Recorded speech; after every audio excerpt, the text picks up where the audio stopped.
جو چیز رکھ دی گئی ہے، جو چیز آپ کے پاس رکھ دی گئی ہے وہ امانت ہے۔ یہ نہیں کہ باپ کا پیسہ سمجھ کر کے، اپنی جائیداد سمجھ کر کے دوسروں کے رکھے ہوئے چیزوں کو استعمال کرنا اور یہ سمجھنا کہ میں محمد عربی صلی اللہ علیہ وسلم کو ماننے والے ہیں، یہ بالکل بھی نہیں چلے گا۔ حتیٰ کہ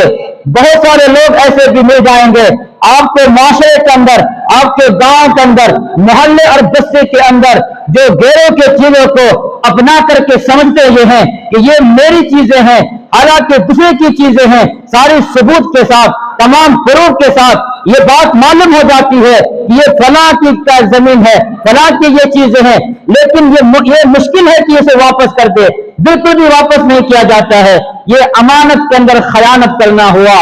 یہ گناہ کبیرہ ہے، بڑے بڑے گناہوں میں سے ایک گناہ ہے جس کو آج انسانوں نے، مسلمانوں نے بھلا دیا کہ یہ بھی کوئی چیز ہے امانت والی چیز۔